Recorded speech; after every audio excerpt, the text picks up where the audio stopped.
Welcome sa aking YouTube channel. At sa video na to, another sharing knowledge na naman po ang ibabahagi ko. At another DIY repair na naman po ang gagawin natin. Kaya kung bago pa lang sa aking YouTube channel, huwag kalimutan mag-subscribe, mag-like, mag-share, at mag-comment down below para may feedback ako sa mga ginagawa kong video. Kaya umpisa na natin to pagkatapos ng intro.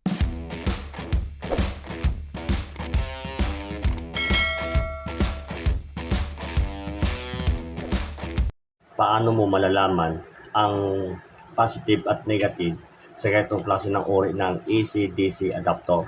Yan, yung dalawa tayong klase. Para malaman yon, gagamit tayo ng dalawang klase ng tester. Isang analog at saka isang digital. Yan po yung gagamit natin pantest para malaman natin yung positive at negative sa AC-DC adapter.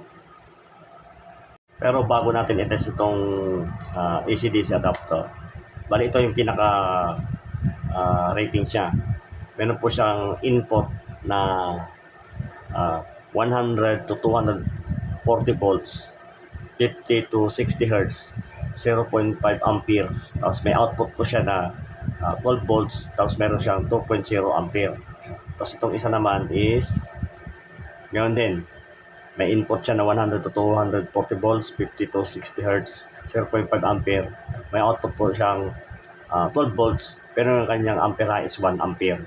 Yan po yung rating ng AC-DC adapter. Ito. Bali, ang nangyayari po kasi dito, pag AC-DC input, ito po input is papasok po yung 220 dito sa plug. Tapos pupunta po siya dito sa pinaka power supply dito sa loob. Power supply sa loob. Tapos, i-convert na po yung 240 volts into 12 volts. Magiging output. Lalabas na po siya dito sa may connector dito is 12 volts na po. Yung po yung kanyang ginagawa, yung ganitong klase ng adapter. Para malaman natin kung saan yung positive at negative ng mga adapter na to, unang gagamitin natin is itong multimeter analog. Tapos ang gagawin mo, sasaksak mo yung AC-DC adapter. Sa natin. Tapos, saan ba dapat nilalagay yung pinaka-test probe dito sa pinakabutas nito? Sa loob. Nilalagay itong dalawang klase ng itong test probe na to. Nilalagay ito dito sa pinakabutas yung isa at yung isa is dito naman sa labas.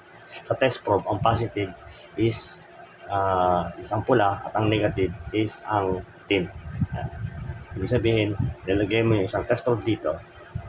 Okay, pagka yung pointer, pumalo yan ng pakanan, ibig sabihin, tama yung pagkakalagay mo ng test probe. Pero pagka pumalo yan ng pababa, is baliktad yung test probe. Yan. Kaya nilagay natin. Yan, baliktad. Ibig sabihin, bumaba yung pointer, mali yung pagkakalagay mo ng test probe.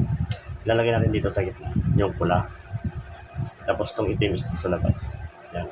Pumalo siya. Ibig sabihin, tama yung lagay mo ng test probe mo dito sa connector. Ibig sabihin, ang positive nito is yung nasa gitna at ang negative nito is nasa labas. Makikita mo rin yan dito sa may kwan. Sabi yung pinaka-box niya. Yan o. Pag nakita nyo to, ito.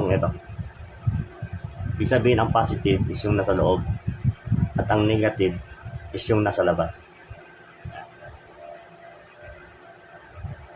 Dito pala malalaman mo na kung nasaan yung positive at saan yung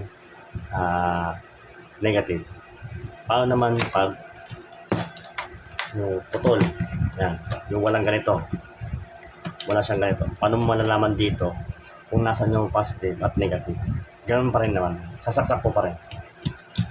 Tapos yung isang test pad, ilalagay mo sa pinaka isang wire. Tapos yung isang test pad is ilalagay mo yung dito sa isang wire. Yan. Meron na siyang reading. Pumalo siya. Ibig sabihin, itong isang linya na to is ito yung positive at isang linya na ito is ito na yung negative. Yan. Kaya para hindi ka naman ito, ang gagawin mo dyan is lalagyan mo na siya ng marking para hindi ka naman ito. Yan. Sabihin, ito na yung positive. Ito yung pinaka-positive. Lagyan mo na ng marking o masking tape na ganyan para hindi ka naman ito, para pag nag-connect ka sa mga alam mo na kung saan mo ilalagay yung positive at saka saan mo ilalagay yung negative. Paano naman doon sa i-select yung selector pala ng inyong tester, ilagay nyo po dito sa may DC. Yan. Dahil 12 volts to, ilagay mo dito sa 50 volts. Ito naman tayo dito sa digital. Sa digital naman tayo.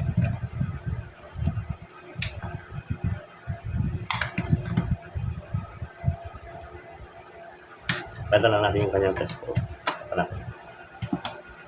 Para may test natin. Ito sa isa.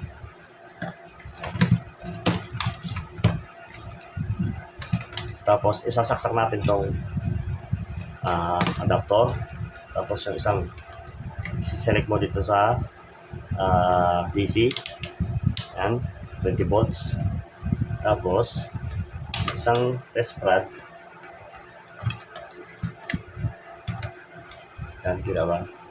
Sa digital naman, kapag ang meron siyang minus sign dito, yan, pag may minus sign dito sa gilid ng inyong tester, ibig sabihin baliktad yung pagkakalagay nyo ng test rod. Pag wala, ibig sabihin tama yung pagkakalagay nyo ng test rod. Kaya ito. Ibig sabihin, kanina dito is pagbaliktad muna tayo. Baliktad natin. Yan dito mangyayari. Yan o. Meron siyang minus sign dito. Ibig sabihin baliktad. Baliktad din yung pagkakalagay ng test rod. Pagka ganito naman siya, mawawala yung negative sign at ganito yung makikita nyo. Meron na siyang reading. Yan. Meron na siyang reading. Ibig sabihin, ang positive is gitna at ang negative is sa labas. Yan. Kasi test probe din ang magtuturo sa iyo kung saan yung positive at negative nito. Kasi sa test probe, ang pula is positive at ang negative is kulay itim. Paano naman dito? Ganoon din. Pares lang yan. Kung walang corrector. Isang test probe. Nalagay mo dito. Isang test probe, lagay mo dito.